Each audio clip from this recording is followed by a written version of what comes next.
And welcome to Nocturnal Frequency Radio here live exclusively on the New Visions Radio Network. And Alex, it's good to be back. Another Sunday night here. Yes, it's always good to be back. Yeah, well, we didn't broadcast last Sunday due to the Easter weekend. Easter weekend, yes. And I know you filled your belly with Easter chocolate. Well, I'm not a big chocolate guy, but I've filled my belly with a lot of food. Well, I didn't ask if you like chocolate, but you filled it anyways. Come on. That's right. Come on. Just to appease people, you filled your belly with chocolate. Yes, I filled my belly with chocolate. There you go. So you know what? We're not going to really beat around the bush. Once again, if you'd like to join us in our live chat room, it's easy. It's the new one is easy to get to. It's on newvisionsradio.com. On the front page, right down in the bottom right-hand corner, you'll see that little, conversation balloon sort of thing. Just click on it. And you don't have to register even, right? I don't think you do, but I mean, it's better if you register just so that we know who you are, because I think it just comes up with a guest or something, if I'm not mistaken, if you don't register. Yeah, so we know who you are. Yeah, register. It's free. It's easy. It takes seconds to do.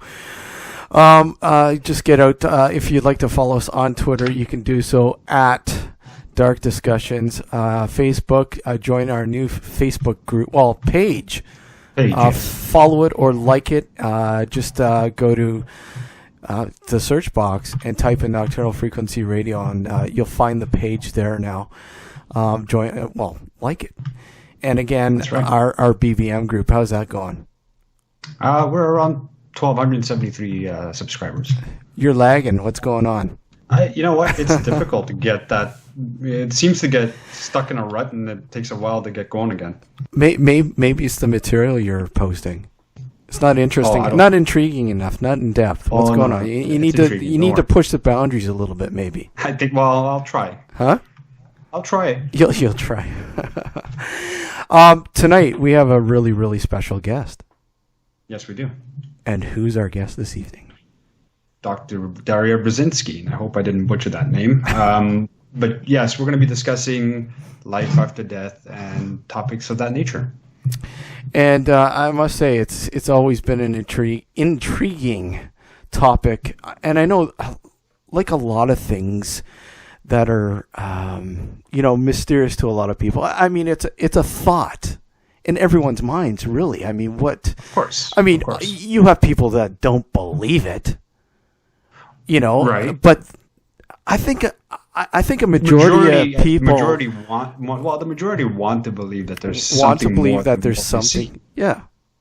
Right, and that's especially the older you get, the more you think about it. I mean, I found that with myself, especially like the more time goes by, the more I contemplate what are we doing here? Like, is this all there is, or is there something more to this? And a lot of me wishes that there is, because I would love to be able to explore things that I've never been able to in a physical form, so to speak. But at the same token, in the event that there isn't, I wouldn't know any better once I'm dead anyway. But there's still that big drive in me that wants to be able to go further and explore and experience more. Okay, let's cut this to the chase. Yes. Alex, do you believe in the afterlife? I want to believe in the afterlife, yes. Okay, you're putting it, I want to believe. Do you believe in the afterlife? I don't know. What's holding you back? It's just I question things too much, unfortunately, for my own good. Yeah, but that's a good thing. That's a good thing to question. I mean, it's a natural thing, and I mean, if you don't question, I mean, you'd believe anything, really, wouldn't you? Of course, yes, but I think I would be a lot less stressed if I didn't question myself so much, and I just blindly believed, because at least that way I wouldn't worry so much about it. You wouldn't worry so much about it. Well, you know what? I think I'm pretty much on the same wavelength as you. I want to believe that, there's more to, I don't want to say life, because it's not, well, it is kind of life, but it's not, it's afterlife, whatever. I want to believe that there's something beyond this sort of that great barrier being, dead. Physical realm. The physical realm. But you know what? Enough of us sort of bantering about the afterlife, and really we're not experts, obviously, but not at all.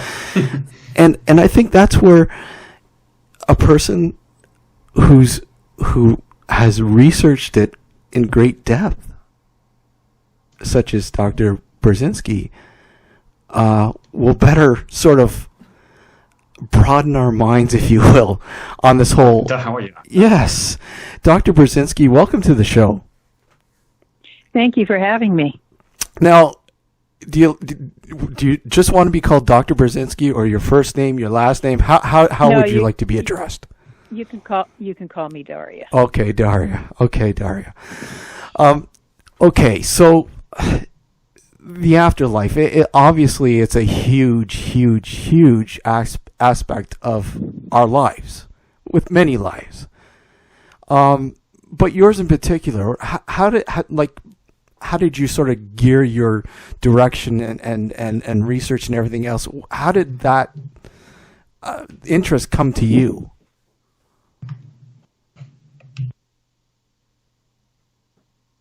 Hello. Oh. Sorry, I didn't hear you there for a second. Oh, okay. Sorry. We're just basically asking how did you come about to this sort of research?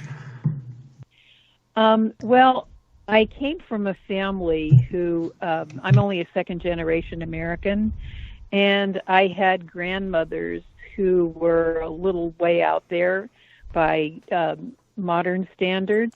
And my father, every time he was near someone who was about to die, he'd smell roses.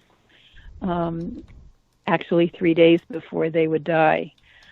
He had many experiences where he was sensitive to people who had died. And one day we were sitting in our living room and he became petrified and said, "I smell roses everywhere." And my 3-year-old brother died 3 days later. And in those days, people were buried. People were laid out in the living room, and the house was just full of roses and flowers. So myself and one of my other brothers have acquired experiences. And that little brother who died, I was in the kitchen several weeks after he died, and I was thinking to myself, if you're here, if you can hear me, do something. And all the cabinet doors opened. He was 3 years old when he died. He was a little mischievous, so I took that as a sign that there was something there. But time after time, I've had many other experiences. In the night, and I can't even remember the year, but I was laying in my bed, and at the foot of my bed came my uncle 3 nights in a row, and he actually gave me messages. And I tried to go find him, and he died. He was killed in a car accident. So, and this has happened to me many times. People who have died have shown up, or who are about to die, I just have a sense about. And so I began to study the phenomenon, what happens, and I have the privilege of being around a lot of different scientists.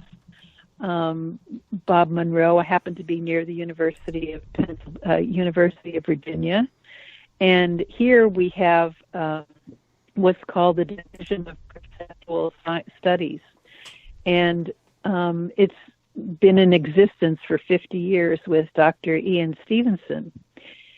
And in order for scientists to feel like they're still in the sciences, rather than talking about near-death experiences or the afterlife, they talk about the survival of consciousness. That's more scientific, so to speak. And what happens is that, Dr. Ian Stevenson has spent 50 years interviewing especially children, and has talked to them about all over the world, by the way, and has talked to them, and they've constantly told him about their stories about, their other lifetimes, and carrying over their consciousness from one lifetime to another. So I've thought about this for many, many years and studied it from many different angles. I've been to the Monroe Institute with Bob Monroe. I've been to the Edgar Cayce Institute. I've studied in a lot of different places. I've studied Russia and the many things that they did, the many studies that they did behind the Iron Curtain. And, I've had to come up with a little bit of my own kind of metaphors in order to be able to understand what I, think about all of these various levels of consciousness. And so to explain it to people, I use many different metaphors. Actually, what happened is I'm a psychologist, and once in my practice, in a 1-week period, I had 3 women who came in to tell me that they were Cleopatra reincarnated. And so when things happen in threes, I sit and listen to. I think, okay, something's trying to tell me something. And my understanding of, life after death and whether or not consciousness exists, I've had to think about it in a grander scale than most people do. It's it seems to me egotistical for people to think about reincarnation in the sense of you die and you come back as, another person or whatever. I think of it like recycling. If I recycle my newspaper, it gets shredded up into little pieces and it becomes part of a big conglomerate with a lot of other recycled pieces, and I can never really find that particular newspaper ever again. And so I think we think too small when we think of dying and near death or, going on to a different place. It's ironic that scientists say that, our bodies are stardust. And when I was little, my father used to say to me over and over and over again, where do the stars come from? How do they form? And in my little mind as a child, I thought he might be trying to tell me something. Now, I've read a lot of science fiction in my life, and one of the most profound books I've ever read was Arthur C. Clarke's Childhood End. Are you familiar with that book? I have never read that book. Alex? No, but I have heard of it, though. Yeah. Well, so in that book, there's children who are left on the planet, and all of a sudden they become, their energies merge together and they become a star. And I thought, wow, what a great idea. We have all these levels that we know about on the Earth, the various levels of the atmosphere, those that have oxygen, those that don't, as we travel farther and farther out into space. So maybe when we die, we get entrapped in certain levels. And then as it accumulates and it builds up, then eventually what happens is perhaps it becomes a star, all the energy, all the consciousness, whatever it is. But until then, it's kind of trapped close to the Earth. And so that's what I think, when people tell me they've been Cleopatra, I'm thinking that perhaps they're tapping into that consciousness of the person who died that's entrapped and encircled in the Earth until somehow or other, it becomes another star. Who knows? But because of my experiences that I've had, I truly believe that, we go and because children are so amazing because they, if you know how to ask them the right questions. I had a client once who reiterated a story to me. They had a newborn baby and they had a 2-year-old, or I guess she was almost 3. and they had microphones in the, they had the devices where they could hear the conversations that were going on, so they could hear the baby if it was crying. And they were listening, and one day their daughter went in, their 3-year-old went in to talk to the baby, and the words out of her mouth were, "I'm forgetting. Do you remember what it was like? I can't remember what it was like anymore. It's starting to fade."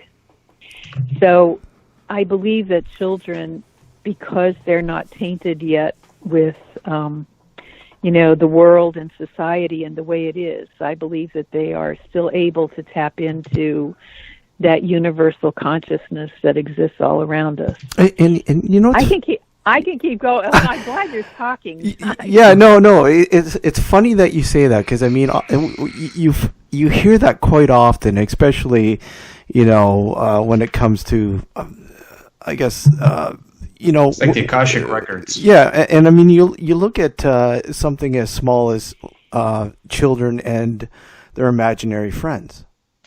I mean, are they really imaginary, or are they actually tapped into something that, because they're relatively new and they're unfazed, and are they really communicating? Well, I can remember as a child very vividly asking my mother over and over and over again. I thought she was lying to me. I said, "I have a twin. I know I have a twin. I know I have a twin." I mean, I was like 5 years old. And she kept saying to me, "You don't have a twin. You don't have a twin. You never had a twin." So, I believe that children are, my work is with autistics. And I work with autistic children, and I work with autistic young adults. Mm-hmm. And, they are extremely perceptive. I mean, they can hear the electricity in the walls, and they have super sensitivity.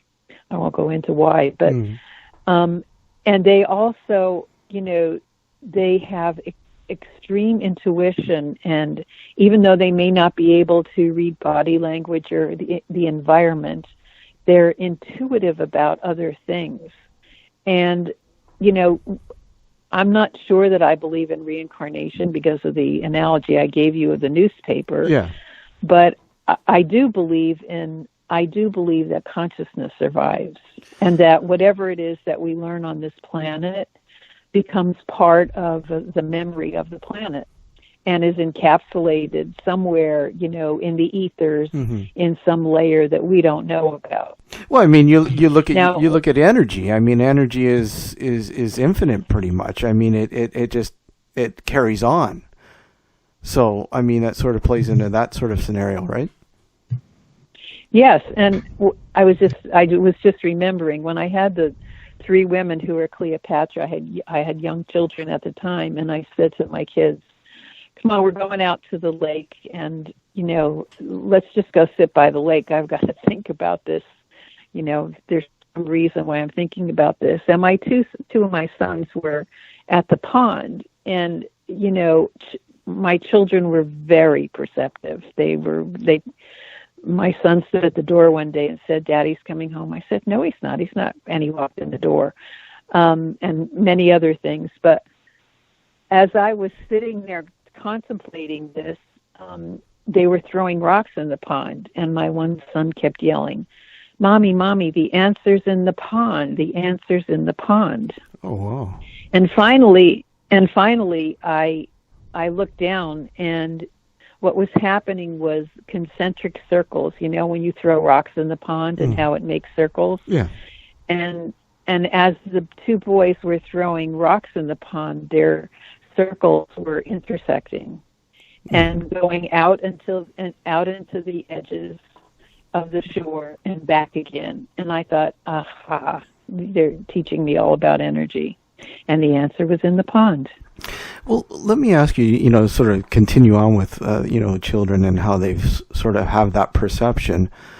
Why is it, do you think, that we tend to lose it? I mean, a majority of us losing it as we get older, and yet some are able to sort of retain it or sort of recapture it later on in life.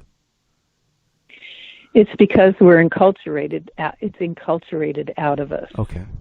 We are told, I have met many, many, many, many psychic children, and the notion that we are taught not to listen to ourselves, but to adult authority figures. Yeah. And when you stop listening to yourself and you listen to adult authority figures, then it's like somebody who has been in a car accident and can't use their legs. It atrophies after a while. They shrink.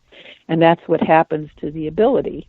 It shrinks because we're not using it. And then, to recapture that, many people try to recapture it as adults. I was lucky. I had parents who supported and thought about these kinds of things. And because it occurred in our family, I thought everybody believed like we did.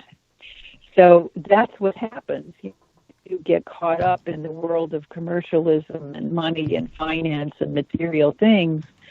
We've lost that side of ourselves in terms of our intuition and learning to listen to the sides of ourselves, whether it's, reincarnation or past lives or, where do we go when we die? And does our, whatever it is that we learn on this planet continue on and on? If you don't have a support system and you have people who are thwarting you from learning those things or from moving on from those things and developing whatever skills you have, it takes an enormous amount of energy to recapture it as an adult if you're inquisitive. You can do it, but it takes a lot of energy. I have a question, actually, along the lines of what you just kind of touched upon as far as past life. Have you ever yourself or know someone who has conducted any past life regression sessions, and has anything come out of that, if so? Yes, I have. I don't conduct them because I don't believe that we have past lives. What I believe is those 3 women who came to me saying they were Cleopatra were tapping into some energy of Cleopatra, some memory, some thought, or the Akashic record, if you like, as you said before. Rather than I'm reincarnated from Cleopatra, it's I'm tapping into some memory or some energy from Cleopatra, and, this is the memory I have.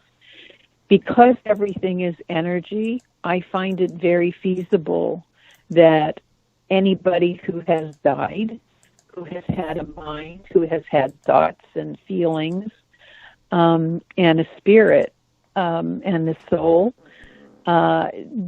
just doesn't disappear and dissipate. That memory is part of the memory of the planet and can be tapped into. So as far as reincarnation goes, I just don't believe that, I'm incarnated from a dog. It's as I said, when my body goes to dust as part of the earth, but where do my memories and my compassion and my empathy and my spirit and soul, if my body, my physical body becomes part of the earth, and those things that are intangible becomes part of something too. That's what I believe. And rather than my being reincarnated into another body, part of my consciousness becomes part of somebody else's. We have people who get transplants. We get people who get somebody's liver or gallbladder or heart. It's the same kind of thing in my mind. Does that answer your question? Yeah, it does. It's just part of the reason why I brought that up is because I've had a past life regression session done for myself, and although I wasn't completely under hypnosis, I was aware to some extent. I was just in a sort of trance state. I just started spewing all of these things that I had sort of. It almost felt like I had these memories that could blurry until I went to this sort of past life regression therapist, and I started saying all of these things that I was like, okay, well, where am I getting all of this from? What you're saying is very, very in line with that. I mean, I could have been easily, especially in an altered state, I could have been easily tapping into a memory of someone and just relaying that memory.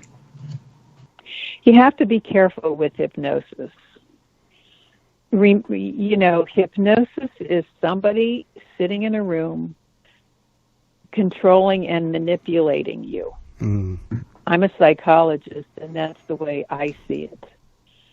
You have to be really careful of hypnosis, because by the power of suggestion in an altered state, do you know what memory is? Does anybody know what memory is or where it comes from? We really don't. Because I have been on this search for all of my adult life, I'm very old, because I've done this search for my whole life, I've explored all kinds of things, virtually every religion on the planet, meditation, you name it. I've tried different things. I went to the psychic surgeons of the Philippines when I had cancer. I mean, I've done a lot of unique kinds of things. And my first experience with meditation was, I didn't know what I was doing. My brother told me, wouldn't it be cool if you could do this? Just here's what you're supposed to do. And when I went home, I did it. And my first experience was being up on the ceiling looking down at my body, and which scared the living daylights out of me. And I didn't do it for a long time after that. But I found that in meditation, which I did for many, many, many, many years, what I discovered was that there were 52 different places I could go. And it's really hard to describe this if you haven't experienced it. But there were 52 different places, I could count them, that I went. I couldn't control them. But, sometimes it was a lifting up. Sometimes it felt like it was going inside. There were different places that I could go to and have different experiences. And what that helped me to understand was how very, very little we know about the mind. And, I think that's all part of consciousness, too. We keep exploring things outside of ourselves. We're going to Mars and, Jupiter and all kinds of places. But how many people really explore inside of themselves? And I think we have this antenna in our head that can take us to many, many places. And that's part of what I think this survival consciousness is, that, we can tap into consciousness that has gone before us, but other kinds of consciousness as well. Right. Does that explain Does that explain it for you? Yeah, it does. It does, because I've always... Just be a little leery. Just be a little leery of hypnosis. Right, and then typically I am leery, because I get that, there's a lot of people out there that also just try to take advantage of you and try to siphon, for lack of a better term, try to siphon more money by getting you to believe certain things that aren't true. And I'm aware of that part of it. What was really interesting about this individual is that she never, I know what you're saying by guided, but I wasn't fully under. I knew what was going on. She just asked questions like, what do you see? Where are you? And that kind of stuff. So that's why I was kind of leaning towards, maybe in the state that I was in, sort of like a half trance state. I was aware where I was, that maybe I could have possibly been tapping into a memory of whomever it was, really, which might be a possibility. Yeah, but even half trance, you're vulnerable. Of course I am. You're yes. not, and so even though somebody says, what do you see? If I said, what do you see? Not even in a trance state, you close your eyes and what do you see? And then from there, I can begin to ask you and design questions to take you where I want you to go. Yes, that's true. I mean, that's part of what social engineering is all about. I have to be a social engineer in cybersecurity as well. And to manipulate through social engineering as a psychologist.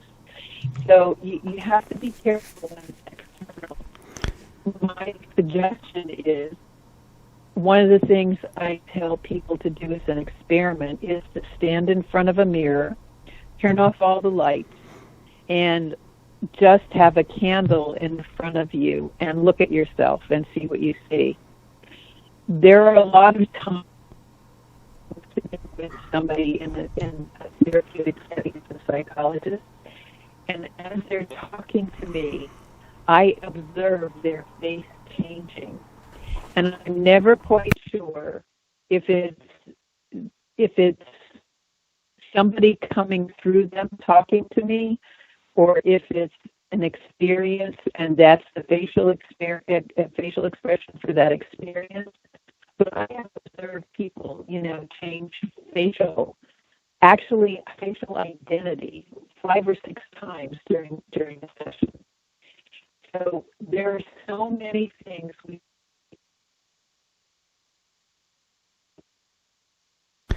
I think we lost. Hello? Oh, there you are. There seems to be an issue with Skype. It seems like you're breaking out there a little bit. Am I okay now? You sound okay now. You said. What did you hear? What I said about the mind and the various different the different things. Unfortunately, in studying the mind and consciousness, we're doing it with mechanical machines like an MRI machine, X-rays, and things of that nature. But we're not really studying it from the inside in terms of talking about people and their experiences. The thing about going inside, whether it's in meditation or whatever it is that you use, hypnosis, whatever, is that when you come through, a lot of times it's difficult to explain your experiences because there aren't words. Right. Is there a method that maybe you can share with the listeners as far as tapping into their own inner mind, so to speak, or is there even a proven method? Okay, I think we might have lost her again.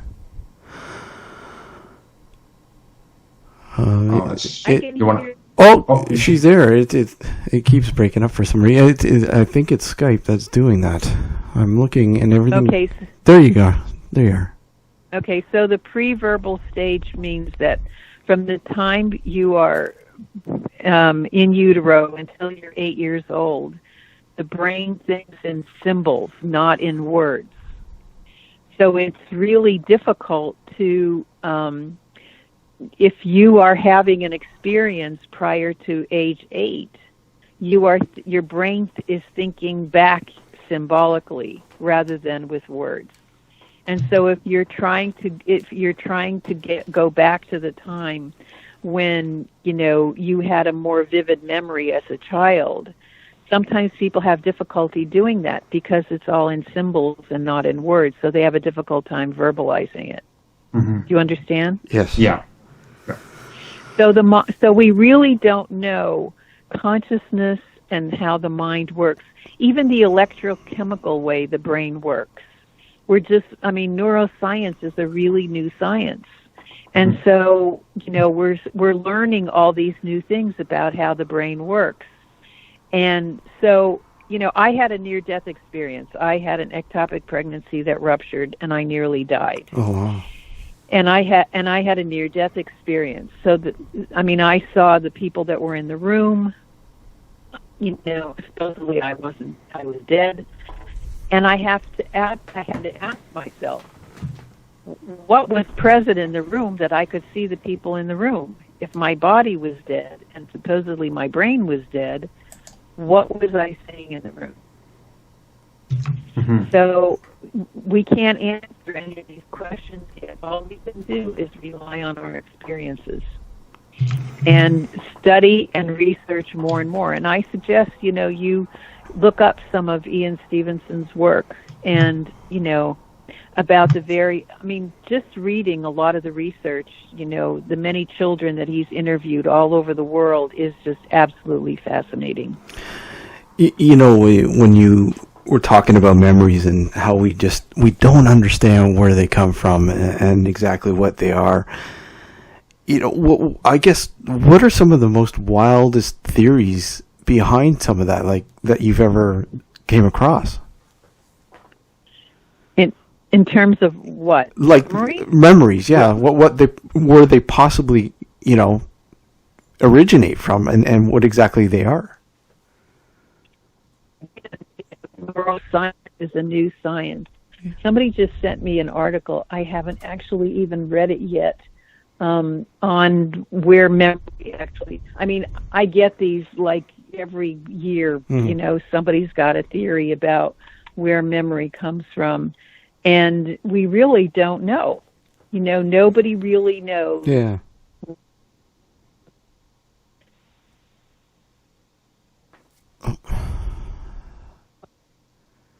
Okay, I think we lost her again. She's breaking up. It could be the.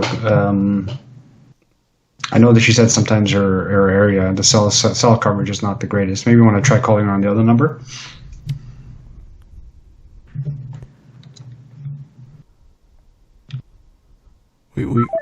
We lost her. Yeah, I'm going to call her on the other line. Okay, so let's keep going until we get her back on the line here. Sure. Interesting conversation. Well, yeah. I mean, let's face it. I mean, this is something that, like, when she was going on about memories. I mean, can you trust them? Are they really ours? Yeah. These questions come up, and you're like, it's fascinating because it's something we truly have no idea about. Like she was mentioning. Okay, let me see. Hopefully this works here, folks. Cross your fingers. Hopefully, but it's fascinating. It is truly fascinating. Yeah, for sure. I mean, memories. I mean, you've seen. I don't know. I know there's been movies that sort of. Please leave your name and the number, the day and the time you called, and I will. Oh, that's not working too well. Oh, okay. Okay, we might have to try our cell again. Yeah. There's a lot of movies out there that sort of, grab these theories and sort of run with them, and they seem very interesting and intriguing. But I don't know. Can we trust our memories? Is there going to be a point when they can rob us and alter those memories? Well, Alzheimer's does that pretty good. Well, yeah, but I mean, like, that's a disease, right? Right. But I mean, like, is there going to come a point when they can actually rob us, like, manually? Mm-hmm. I mean, with how fast things are going with, computers and everything else, it's only a matter of time before, I guess, some sort of integration might happen, and I don't know. Time will tell. Yes. No, we're having problems getting Dr. Berzinski back. This sucks because, I mean, fascinating information that she's giving. Yeah, for sure. I'm going to try again. Hopefully we can get her up here. But again, you're listening to Nocturnal Frequency Radio here live. Hello. Hi. We lost you. We tried the other number, but... Oh, yes, I know. I heard it ringing, and I didn't know. So I don't know where I left off, but I was saying that, when I work with autistics, and what I discovered is that in utero, we have twice the amount of neurons that we need, because as you pass through the birth canal, your head gets squished and half of them die. Oh, wow. But if you've had a C-section, if you've been birthed by a C-section, you have all those extra neurons. And for my autistic clients, it means that they're hypersensitive, that they're sensitive to external stimuli, that they get anxious easily because there's too much bombarding them. And when you think about the cones and rods in your eyes, that filters out everything that's in the environment. We only have a certain amount of cones and rods. And so we don't ever see everything that's going on in our environment. We only focus on a few things at a time when there are a million more things going on in our environment. So, these are all the things that have to do with so if I'm not focused on something in my environment, and yet 10 years from now I have a memory of it. Oh, wow, yeah. Where did that memory come from? Exactly. And, and obviously I know the police will use a technique of, I guess, sort of questioning that sort of leads down that road where, like, for instance, there might be, for instance, a crime scene, and they're asking a witness to sort of remember certain aspects of it, and they change the questioning around to sort of switch the person's focusing, and they sort of remember aspects that they didn't remember with the first round of focusing, sort of thing. It's really truly amazing that something that most people have no idea about. Well, the thing about memory is that in order to remember it, we tell ourselves a story. Oh. And if you notice, as time goes by, the story changes with time. So that the original memory you have, you build on with the experience you have as you get older, so that the story changes. Anybody who keeps a journal for long periods of time recognizes how stories change over time. Oh, yeah. So memory, that's why I have to look at all of these experiences that we originally first started talking about in terms of the bigger picture. Are these memories mine? Am I tapping into something? Is it all just consciousness and this material is an illusion? Remember how many philosophers say this world is the illusion? Yeah. It's the dream we're living in? Yeah. Who knows? That's such a huge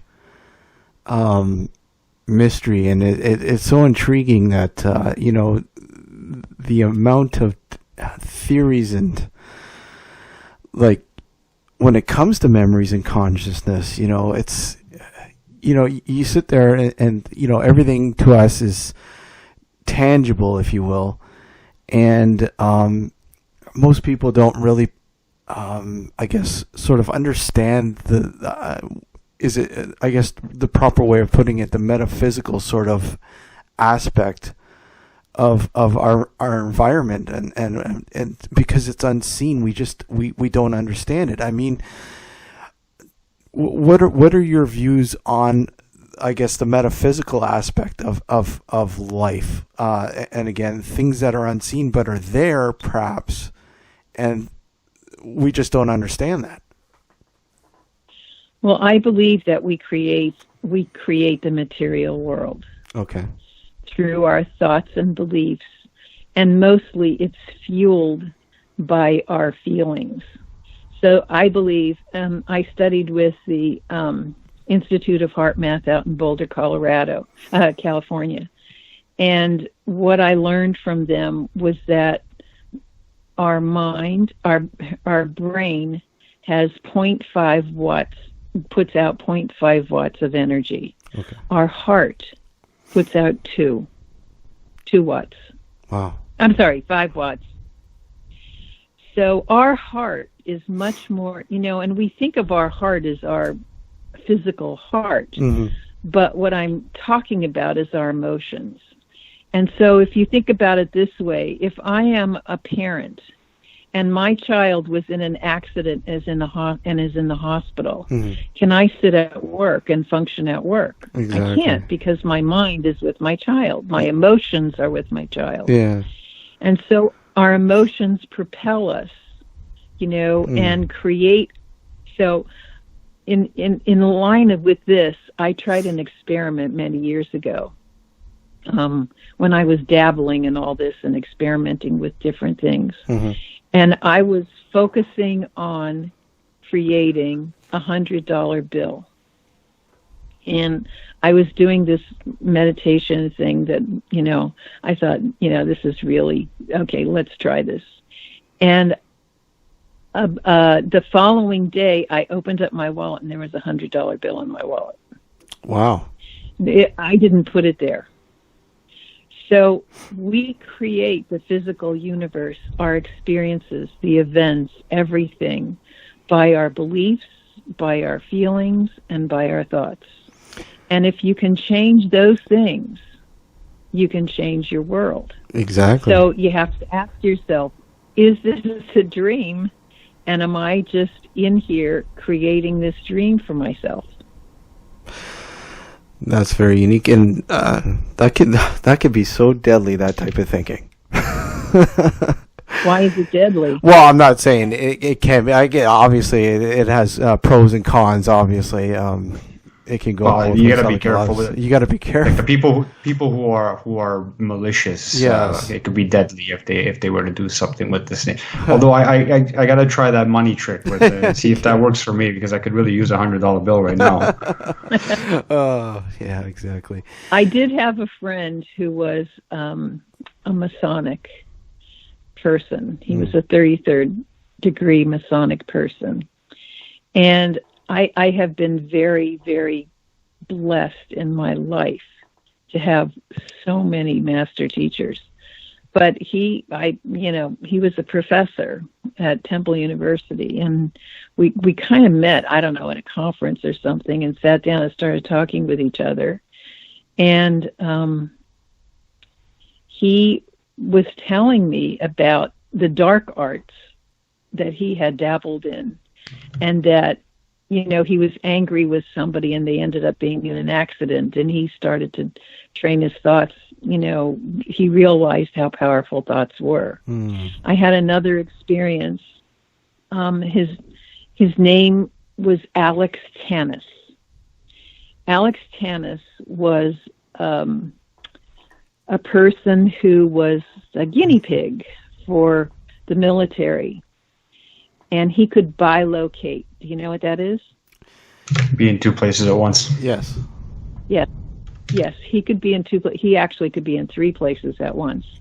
So the government studied him. He has the book. He had published a book. I mean, we're talking in the 1960s. So I don't know if the book is around or not, but anyway, I was with him, and he was talking in a conference, and he said, now, when you looked at him, he looked like he was all there, except that I could see little, I don't know, it was kind of sparkles around him or something. I can't even describe it at this point. It was so long ago. But then at the end of his talk, he informed everybody that his physical body was laying in the bed in a hotel room. And that's how he was able to bilocate. So what is that? Is he projecting his consciousness into a different room? There's so many different experiments now, and I can't think of the one Bob Monroe's son-in-law was doing with the military. It is I can't think of the term for it now, but they trained military people. Yes, I know what you're talking about. I can't remember the name either. Is it MK Ultra? What is it? No, it's. No. If I can think of it, I'll interject. But yeah, go on with the story. And so he, they would have, a bunch of military soldiers, ordinary people, sit down and try and think about, in another room, for example, there was something going on, and try to get them to project their consciousness and figure out what was in the next room, and they were to draw it. Oh, I can't believe I can't think of the term. It's been so long since I thought of it. But, it's on the tip of my tongue. So, and the military does all kinds of experiments with this stuff, both the Russian and the, and then there's the New Age children. There's a lot of different terms for them. Yes. But, who are being, many of them were whisked off in Russia in the I remember about 1990s, I remember hearing about them. What was there was a name for them too. Well, you said New Age, but I know there was another name for those kids. Yeah. And again, it's on the tip of my tongue. Oh. Yes, I know. This is usually my bedtime, so that's why I can't think of things. I get up remote viewing. Early. Remote viewing. Thank you. That's remote it. Viewing. That's what the military was doing, exactly. And then the children are called what? Yes, I know that one too. Let me see if I can find it. It's Look funny. Up New Age children. It's funny because it's something that we're talking about all the time, and it's just one of those little words that. But this is where our memories falter. Yeah. Right? So there's indigo children, yes, crystal, That's and it. rainbow indigo children. children. That's exactly what it Indigo is. children. That's exactly what it is. And they, at one, about, I guess it was 10 years ago, one of the New Age gurus found one. And he had a conference out in Washington, and he had this kid up on stage. And, man, I gave him a piece of my mind. I said, this child is not a guinea pig and, here for you to make money off of. But they are capable of many, many things. And the thing is, their brain is different. You can see, I've been in airports and all kinds of other places. Their frontal lobe, they look like they have a football on top of their head. Their frontal lobe extends farther out. I have lots of pictures of them. Extends farther out than normal people's do.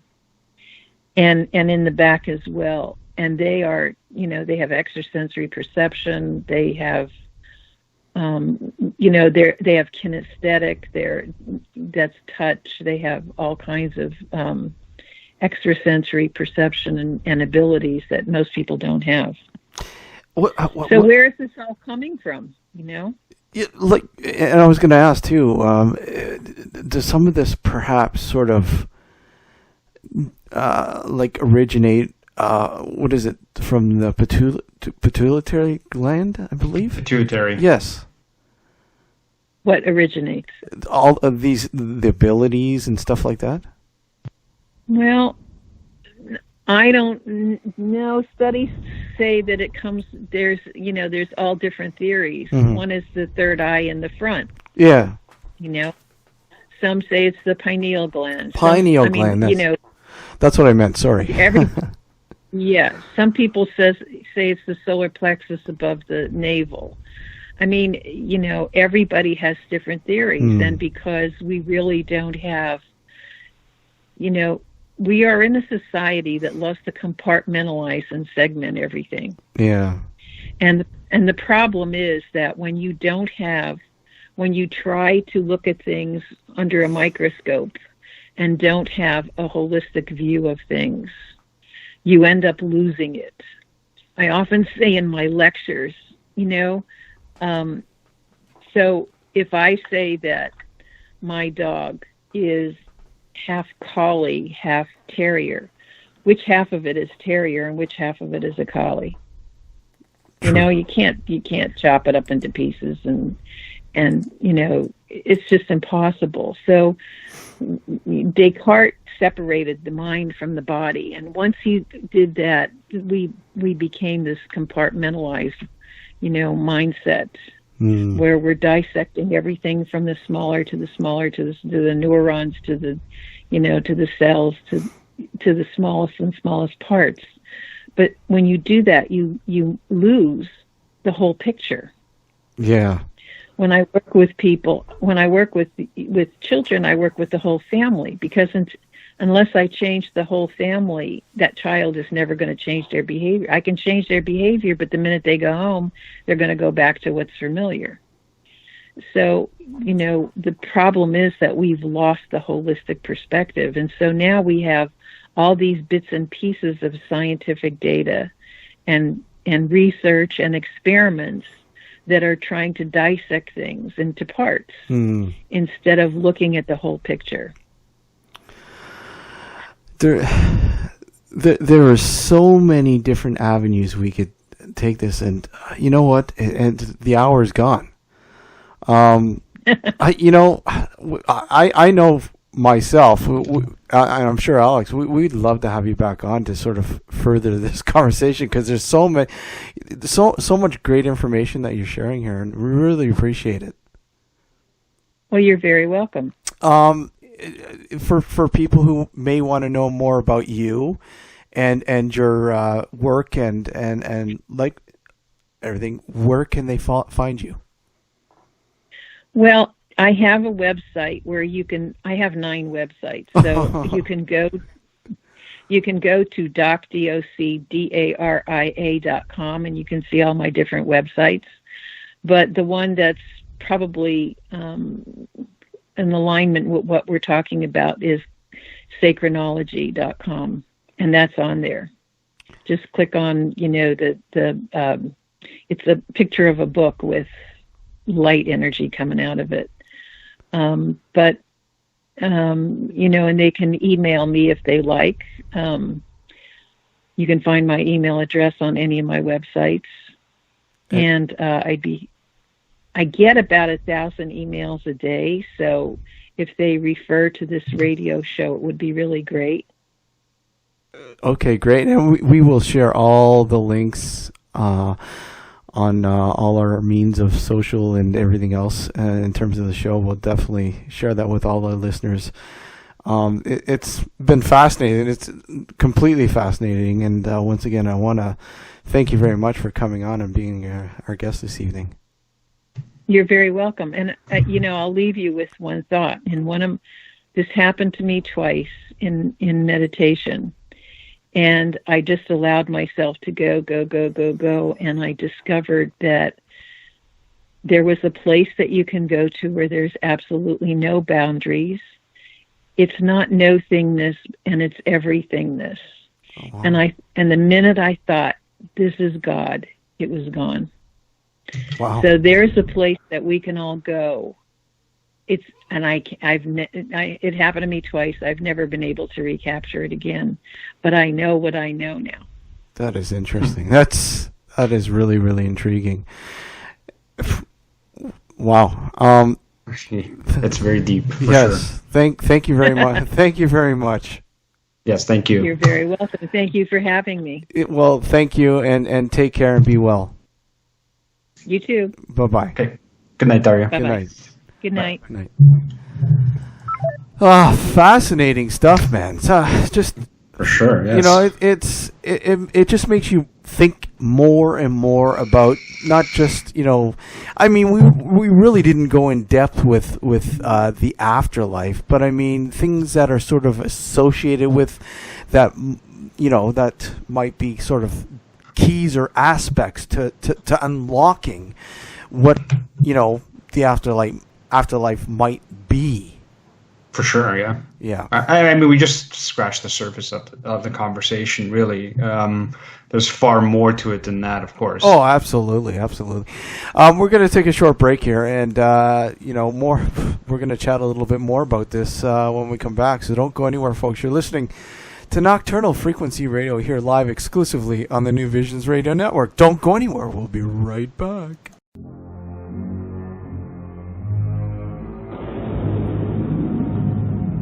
Beyond, the television series that redefines the paranormal. Academic, scientific, and medical opinions that combined with expert testimony, provide new insight into 48 phenomena that challenge the frontiers of human understanding. The Beyond series was originally broadcast on television in Canada and the USA. Now the series is available throughout the world on Hulu, Amazon, and TV Tibi. In Canada, it can be seen through Amazon On Demand. Come with us and take a step into the unknown lands that lie beyond.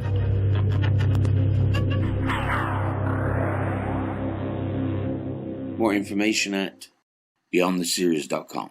When you've had it up to here, his hand is way above his head with the commercials and the same 5 songs again and again and again and again and again and again and again. There's only one place to lock it down. New Visions Radio. No commercials, the best talk, and the best new music all over the world. NewVisionsRadio.com. You are listening to Nocturnal Frequency Radio, hosted by Steve Jenny and his satanic assistant, Alex Montini, both of whom can't go into churches without vomiting.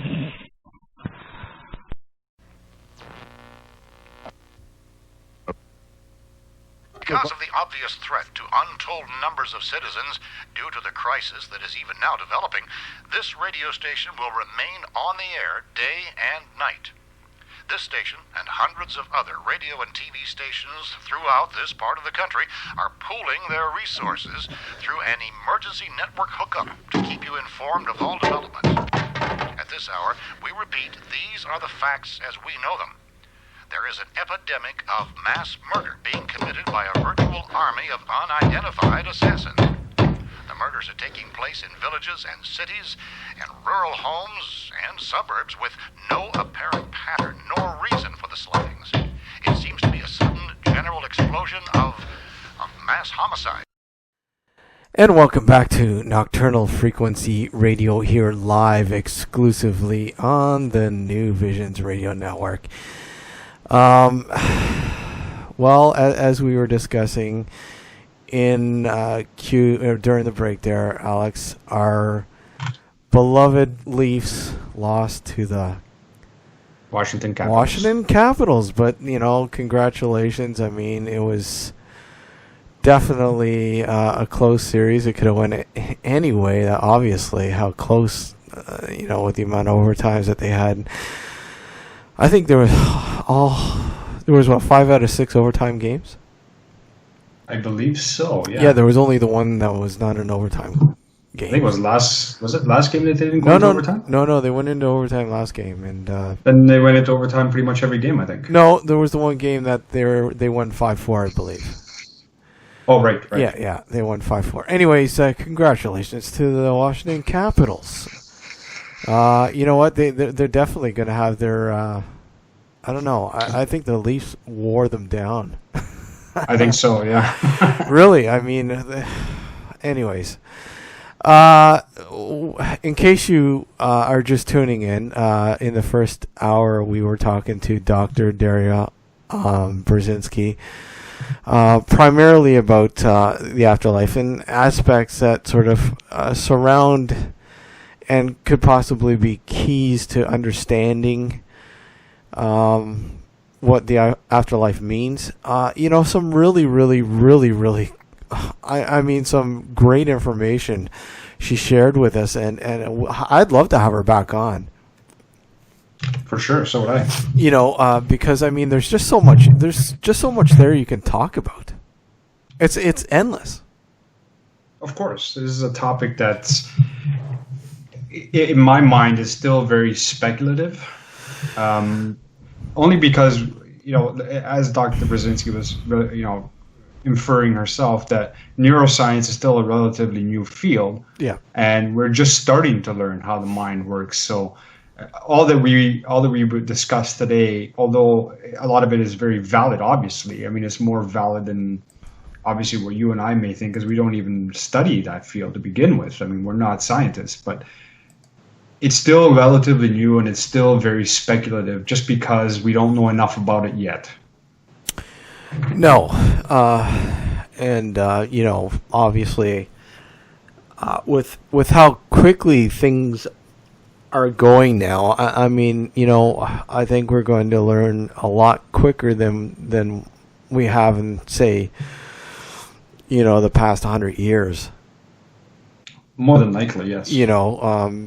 With how technology is now, and and they're discovering new things every day too, right? So, or it seems like they're discovering new things every day. Nonetheless, I mean, there's bound to be some sort of a breakthrough at some point where we have a better and clearer understanding as to how the mind actually works and where does all this come from, or is it just a fabrication of, or as we alluded to in the show in the first hour, is this what we're living and experiencing now, the dream?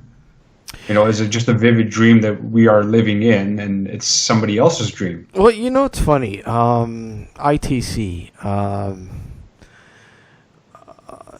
I don't know the full extent of this, but if I'll share what I kind of understand about it. They did some experimentation with what they believed, conversations with somebody who was believed to be on the other side. Mm-hmm. And this was through, again, through EVP research. Right. And in the research, the gatherings that they collected, that they believed, and I know these are available online. They're actually interesting. I got to find them, track them down, and listen to them because they're rather interesting. If they're real or not, but still, they're rather interesting. And basically, the claims were that they in fact made contact with a. I got to remember here, some sort of professor or something, a scientist who had passed on to the other side, as we understand it to be. Right. And he was relaying back, again, through ITC experimentation, that in fact we are in the pre-stage of real life. That in fact, when you pass the afterlife, in fact, is real life, is what he's what they were stating. Mm-hmm. That right now we're in a sort of training, like a pre sort of. I don't want to say what's that stupid purgatory sort of thing, Right. We're in you kind of wonder and say, hey, man, at times this world can be hell in itself.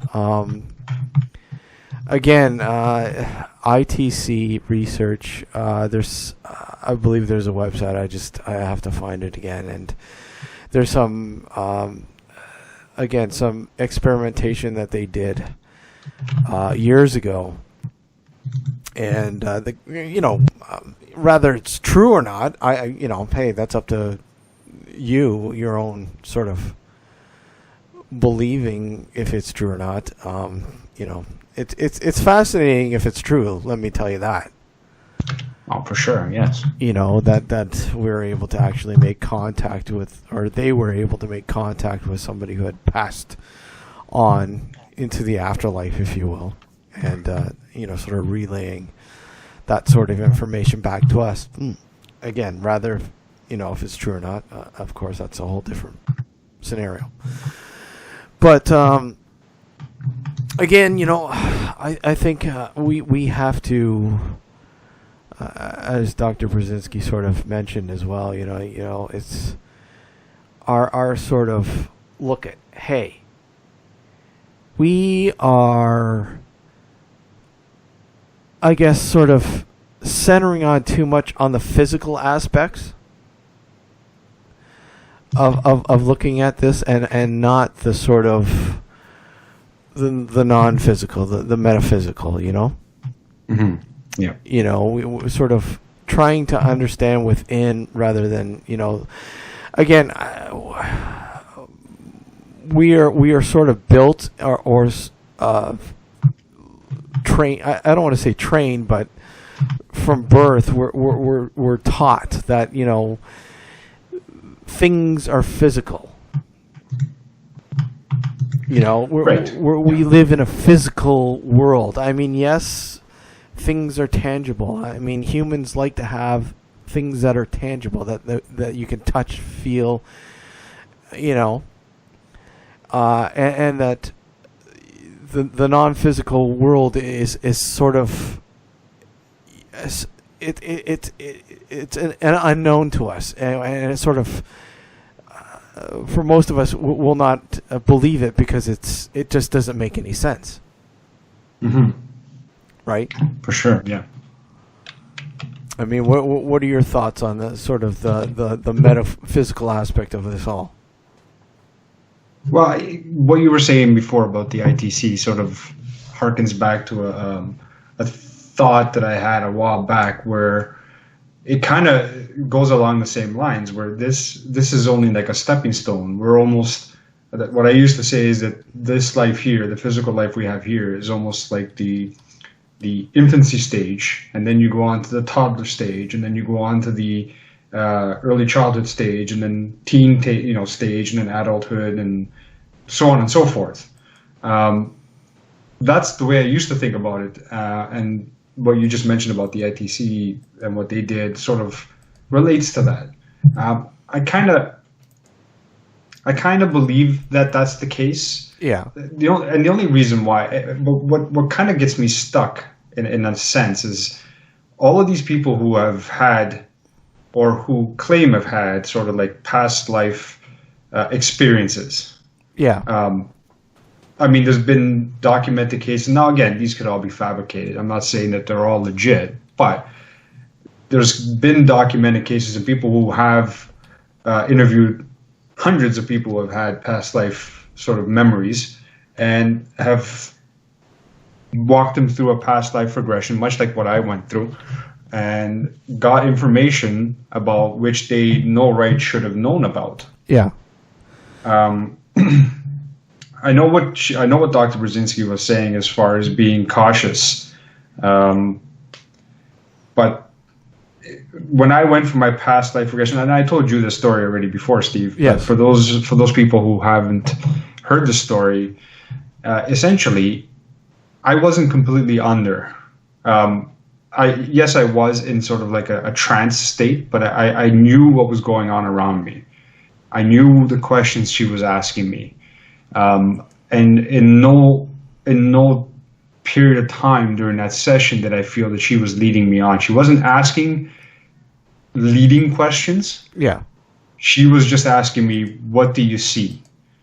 And I told her what I saw. And then she asked me, well, where do you think you are? Like, where do you see yourself? Take a look around and tell me where you are. Yeah.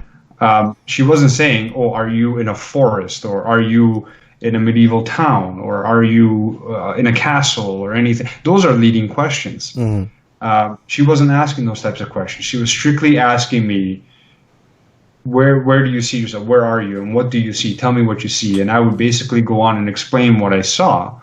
And from there, I'm not going to get into the whole story of what I actually experienced, but from there, she stopped the session. Yeah. And proceeded to do a clearing. A clearing. A clearing. Okay. Because she claimed that I had some negative energy, whatever. And that drives me nuts. Honestly, that really drives me nuts when that... Sorry. It does drive me nuts as well, but here's the interesting part. So what she was referring to as far as being cautious with people and what have you, I completely understand, because as both you and I know, we've come across many people in the course of our friendship anyway. Yeah. Where there's a lot of people who made claims of being psychic or being sensitive or whatnot, and they're basically full of shit. Yeah. Right? For lack of a better term. Yeah. If this person that I went to for the past life regression was the type of person who wanted to get more out of me, meaning more money, she would have done more to do that. At the end of the session, without getting into details of what transpired through the session, she basically couldn't wait to get me out the door. You're kidding. Yeah, okay. She couldn't wait to get you out the door. Okay, so... Oh, yeah. First of all, let me just go back quickly here. At the beginning, she told me that she was going to record the session, and she did. I saw her hit record on the recorder. Okay? Throughout the session, and after I explained where I was and what I was seeing and what I, saw, basically, and she stopped and did the clearing, and then after the clearing, she continued a bit more to find out what was going on and why I was seeing what I was seeing. At the end of the session, she refused to give me that tape. Okay, and when I asked her why, she said that it would do you more harm than good. And she goes, she kept telling me, you need to leave. Okay, you need to get out of here. So I paid her the money and I left. The only thing she said to me beyond that was, not because I put you in a trance state, give yourself some time before you get into your car if you drove here. And that was it. I left. I left her apartment. I went up the street for a walk, and I had a coffee at a coffee shop. I came back because I had parked my car in front of her apartment on the opposite side of the street. And as I'm walking back to my car, I go to my car and I look up at her apartment, and there she is staring at me, waiting for me to get into my car and leave. Really? She did not want to have anything to do with me. So I knew for a fact that she wasn't the type of person that wanted to get more money out of me. You know what I'm saying? Well, it's just really, really strange. It is strange. Yes, it was a very strange experience. I don't even know how to even describe it. It was just weird, and it's so. What do you think? What do you think? I mean, if you're to show up there again. Well, this was years ago, number one, so I don't know if she'd remember me, or she might. That's a. I kind of. Wouldn't you want to know, like, for instance, look, if you walked in the door, if she would remember you? And two, that I would like to know. Yes. And two, if you were to do the session again, would it happen the same way? Would it happen the same way? Yeah. Or would it continue on from where it was, where it ended? Yeah. Who knows? I kind of lost touch with her, though. That's the problem. So, it'd be interesting to see if you were to go to another one and see what kind of, if anything, if you were to get that sort of, I guess, outcome again from some other one. Well, as luck would have it, I did go to someone else. Okay. Maybe about a year or so after the fact. And the second person that I went to was, in fact, asking me leading questions.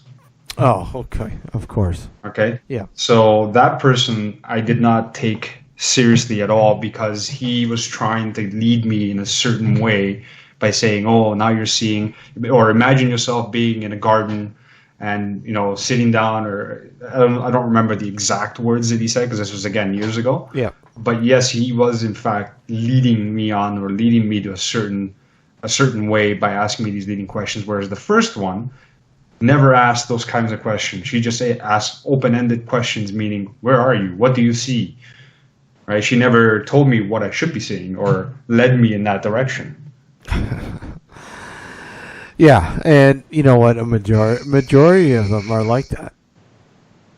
Oh yeah. If it's not body language that they read, it's cold reading. Mm-hmm. Cold reading.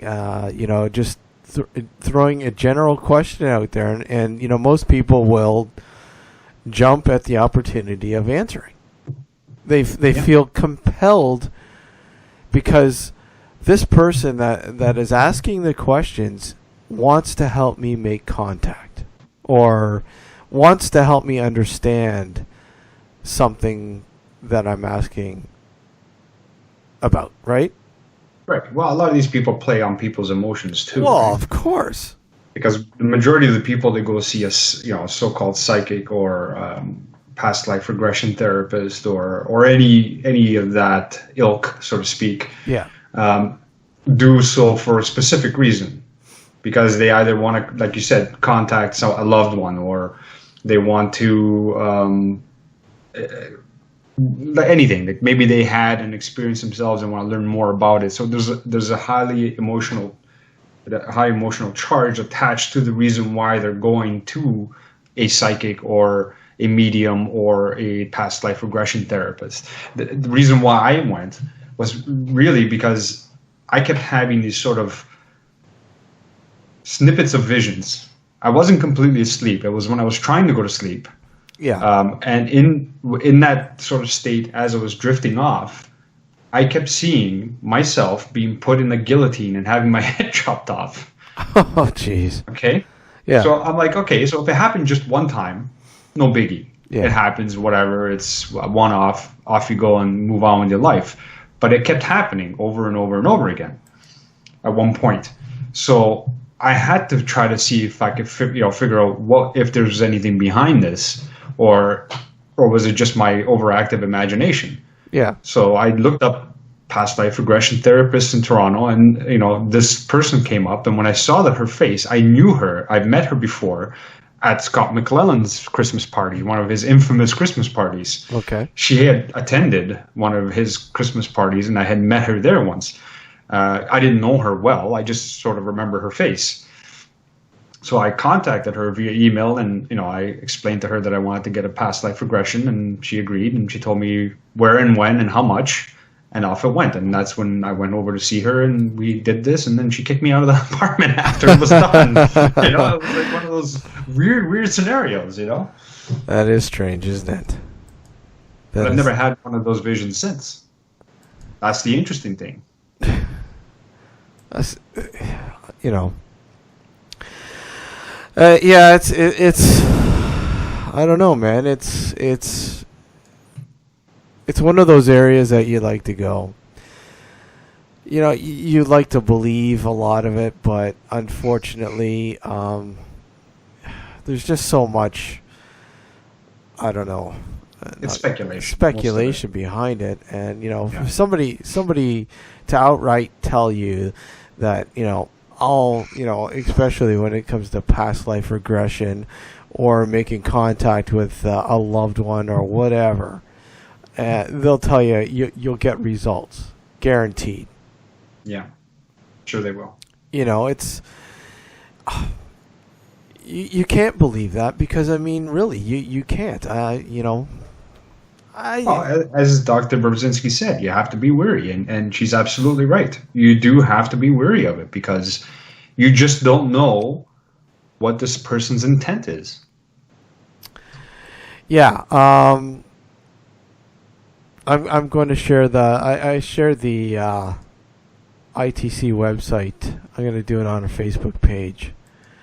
Once again, it's worlditc.org. Mm-hmm. And it looks like it hasn't been updated since 2012, I guess. The end of the world. Yeah, but there's a lot of good check a lot of the experimentation on there. Really, really interesting stuff. Again, it's up to your discretion, obviously, if you believe it or not. Of course, yeah. Some interesting stuff. Claims of those, making contact. Some of the, I guess, whatchamacallit, are dealing with people from the early 1900s. What do you mean? Well, this research. Oh, okay. ITC research, ITC research has been around Right. for a long time. Right, okay. Right, but I believe this current incantation of it is, late 1990s, I believe. Right. And, we're talking about Edison even, right? Because Edison was obviously...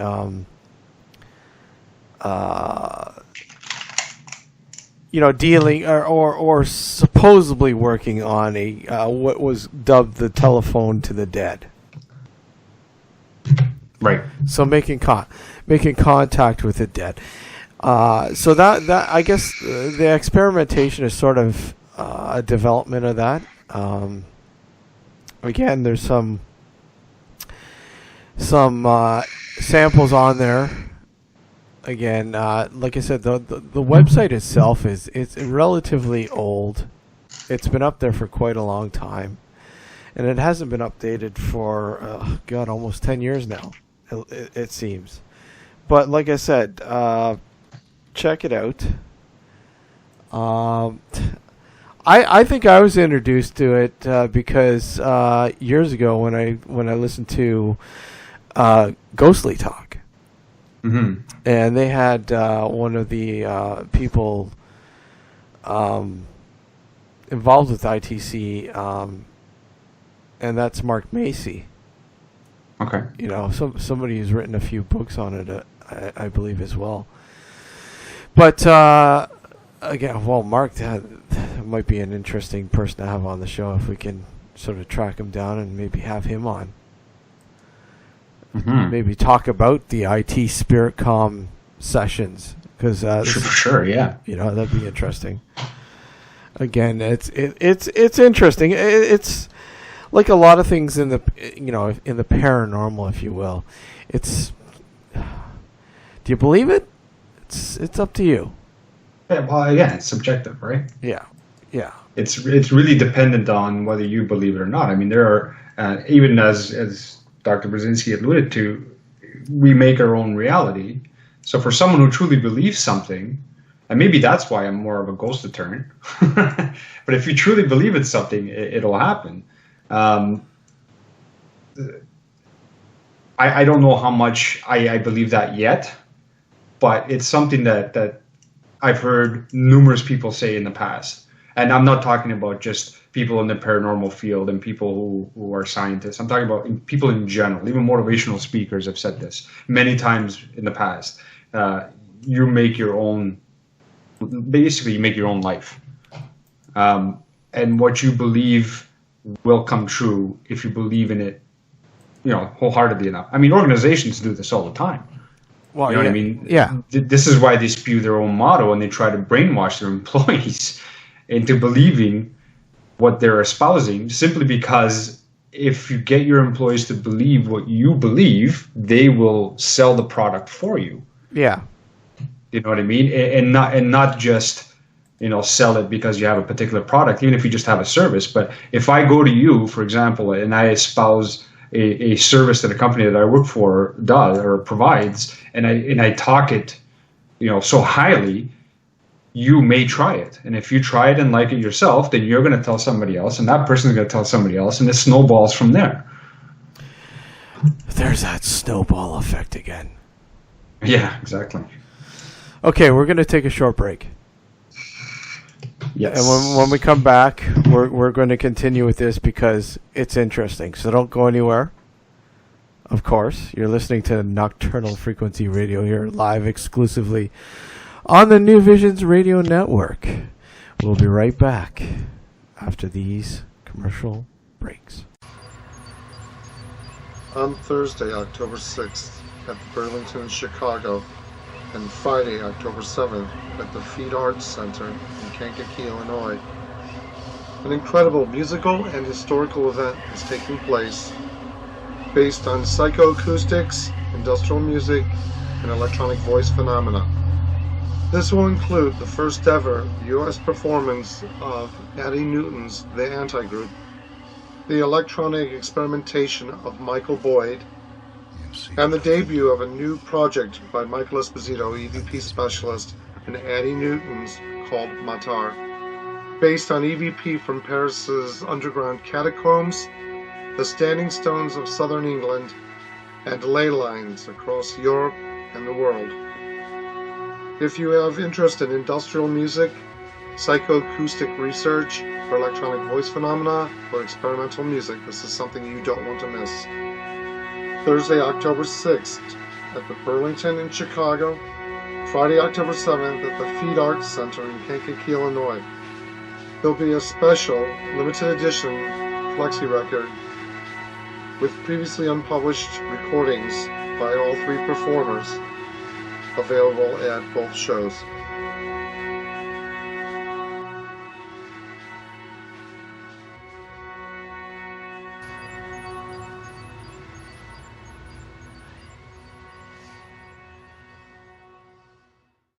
This is Keith Age, and you're listening to Nocturnal Frequency Radio. Enjoy.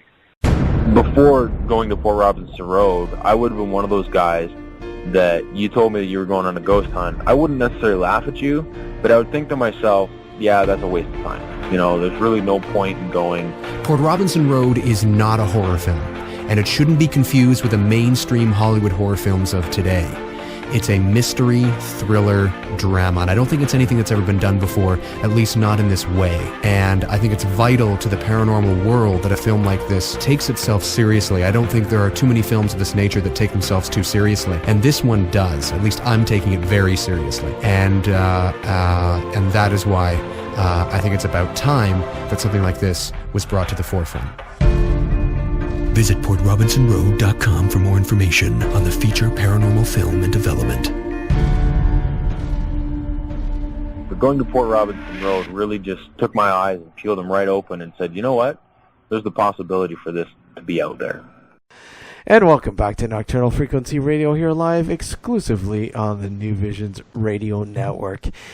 And in case you are just tuning in and missed the first hour, we had Dr.Daria Berzinski on to talk about the afterlife and all the aspects that surround it. And let me tell you, you're going to want to listen to the rebroadcast through the week here on New Visions Radio Network, because it was really interesting. I would love, you know, we've said this already, but I'd love to have her back on, because an hour just doesn't do it justice.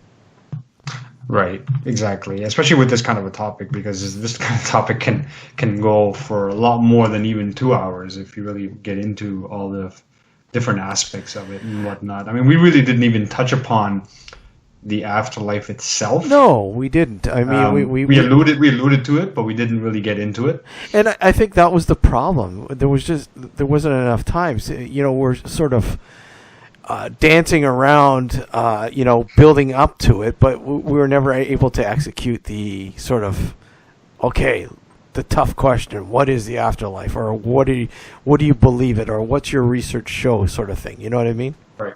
Exactly. And it's a fascinating. Well, I shot her off an email thanking her to come up, for coming on the show, and we would both love to have you back on at a future date. So hopefully she'll agree, and we can continue the discussion. Absolutely, very, very intriguing conversation. So I'd love to carry that forward and sort of say, hey, look, let's get right down to the nitty gritty here. What is the afterlife? And what we should ask also, what? Aside from just that, is we know what your research tells you according to what you've done, but what do you personally think it is? Well, yeah, because there is a difference. There's a difference between what the scientific aspect of it tells you, and what your personal beliefs dictate. Basically tell you what you think it may be, and that's what you want to sort of try to delve into as well, because sometimes they can be completely different, and in some cases they're part and parcel, because she is a psychiatrist and first and foremost, and that has a tendency to sort of translate even to personal belief to some extent. So her personal belief in the afterlife might be exactly what it is on a scientific level, but it's always worth a shot. But you're forgetting, though, she's had an experience herself. That's right. So I mean, that plays a huge part in that, what she believes it to be. Of course. Right. So I mean, her parting last words. I mean, before we ended the conversation, the interview. I mean, right there, and what's that tell you? Mm-hmm. Exactly. That sort of gives you insight as to how she views, the scenario, and it's like I said, it's beyond. I think our current understanding. Obviously, because I mean, we don't know. We still don't know. We can theorize what it possibly entails, but we don't know. That's right. And especially since I can't speak for you, but I know I haven't had an experience to that level. I haven't. So I can't really. No, I haven't either. Right. Okay. So then we can't really speak from that perspective. We can only speak from what we've researched ourselves as far as the paranormal, and B, people we have spoken to in the past, either on the show or in person. You know, I wanted to ask her because, I mean, you know how she was talking about her brother and how her brother was able to smell like flowers. It was her dad, or was her father? Her father, sorry. Her father was able to smell flowers, was it? Roses, and bang. You know, there was a death sort of thing, almost a prediction. But, like, I remember, you know, a time when I had woken up one morning, and I remember smelling a floral sort of perfumey sort of scent that seemed so familiar, yet there was nothing in the room that would have gave that off. Mm-hmm. You know what I mean? It was, you know, even though the scent was so familiar, it reminded me of something in my life, in my past.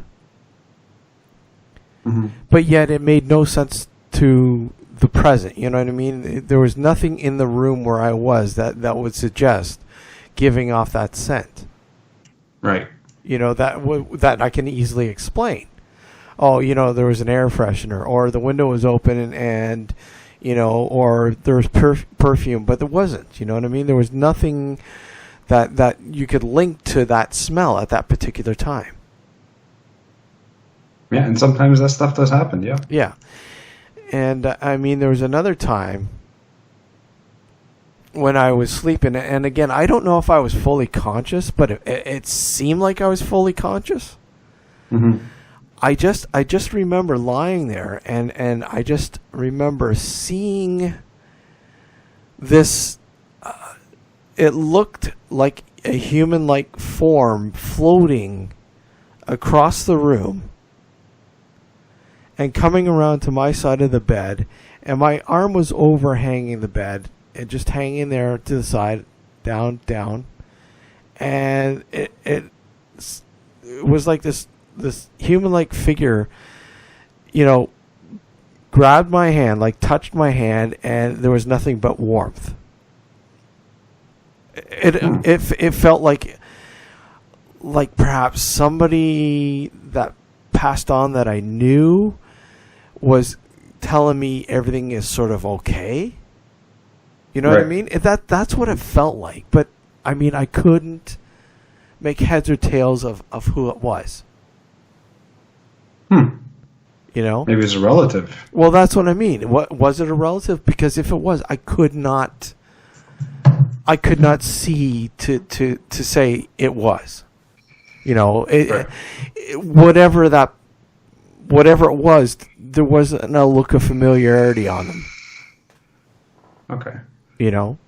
So, you know, it was a question I wanted to ask her, but we didn't have enough time. Well, you're just hoping that she'll come back and then we can ask her that. Well, yeah, exactly. We've got a whole slew of shows lined up over the next few weeks, man. Next week we have Scott McClellan. Holy moly, spit it out there. Coming on to talk about Carnival Diablo.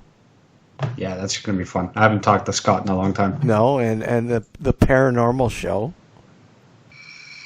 So it's a traveling. What is it? Traveling sideshow. Traveling show. Yeah, traveling show. He goes from city to city, and he does. I remember he did a whole bunch of those shows here in Toronto when he was living here. Yeah, and I went to a lot of them. It was pretty good. It's a fun time. Yeah, so it's a fun time. So that's next week, and the following, which is May 7th. Mm-hmm. May 7th, we have Jake Anderson coming on the show to talk about the Eliza Lamb case. Yes. Which is really, really intriguing because I'm sure a lot of you out there have seen the video of Eliza Lamb's last known sighting, before she went missing and then later found dead mysteriously in a water tank on top of the a hotel there, the Cecil Hotel in Los Angeles there. Mm-hmm. Which in itself has a quite the intriguing past. I mean, serial killers have lived in this. I believe the Night Stalker, Richard Ramirez being one of them. Mm-hmm. And she was Canadian, was she not? She was Canadian. She was from Vancouver, I believe, or right. somewhere in Vancouver. So. Her death is still a mystery, and Jake Anderson has a new documentary coming out called Whatever Happened to Eliza Lamb. So we're going to talk to him about that and what his research has sort of brought forward. The paranormal and all. I mean, there's so many different angles with this case. So it's going to be interesting to have him on. And we're working on May 14th, I believe it is. Yeah, May 14th. We have Joe Sacco coming on, who has an internet radio show. A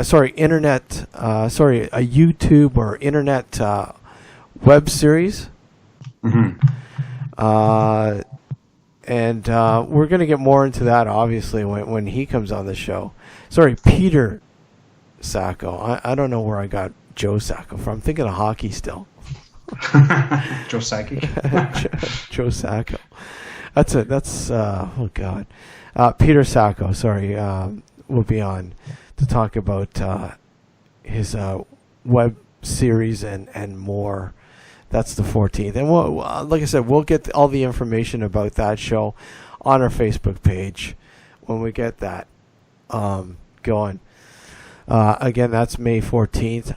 And again, we're coming up to the end of Season 9. Season 9, man. I mean, we're looking at, what are we saying, June 4th? Yeah, around that time. Usually around the time we sign off. June 4th is we go into our summer hiatus, and then September we start season 11 or season 10. Yes, possibly with a new format. With a new format. Yeah. Yeah, I'm thinking that's probably what it's going to be. Yeah, most likely. Yeah, I think so too. So. But yeah, that's all coming up in the next few weeks, so stay tuned and keep your eyes open to our Facebook group, especially our Facebook group. You mean page? Page, sorry. Okay, group, which is www.facebook.com/Nocturnal Frequency Radio. Easy enough, right? That's right. So go over and like the page, follow us. Okay.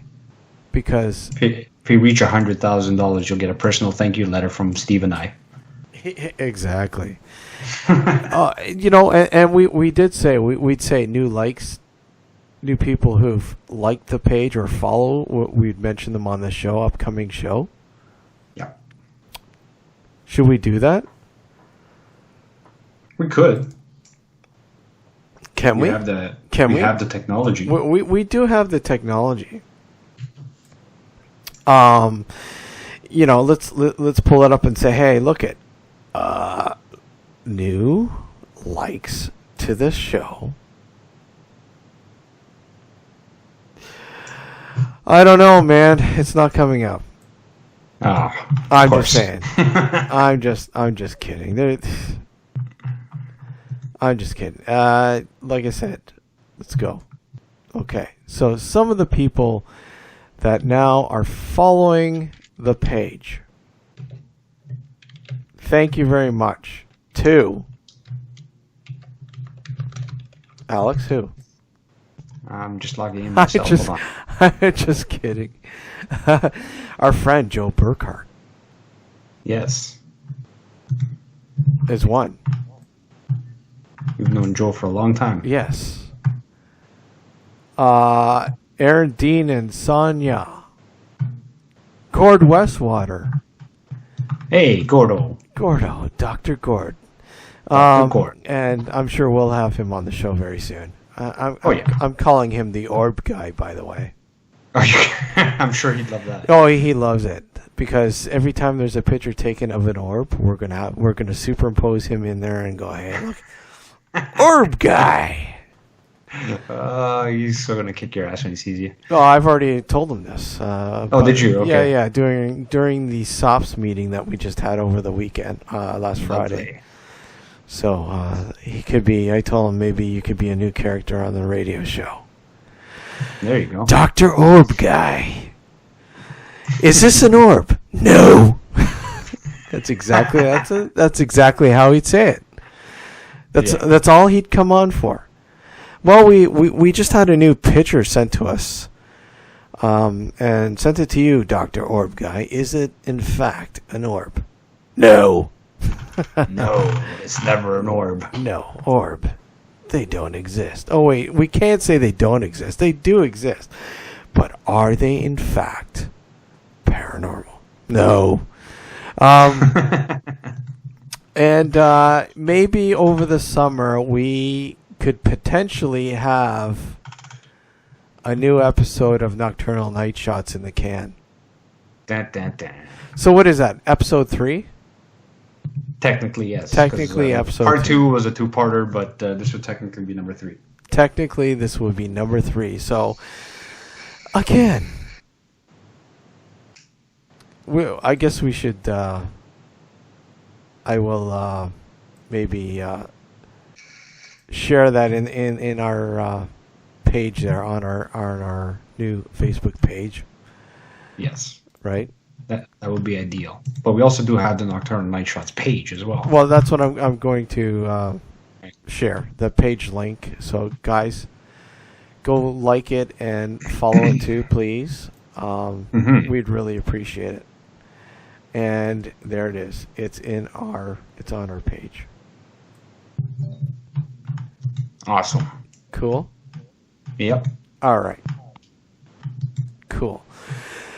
All right, until next Sunday when we have Scott McClellan on, I want to thank our guest in the first hour, Dr. Daria Berzinski, for coming on to enlighten us about the afterlife and much more. We look forward to having you back on, hopefully, in the near future. Folks, have a good week. Alex, take care. Take care. Have a good night, everyone. And we'll see you all here again next Sunday night, same time, same station. Only here on the New Visions Radio Network. Good night, folks. Good night, everyone.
Nocturnal Frequency Radio with your hosts, Steve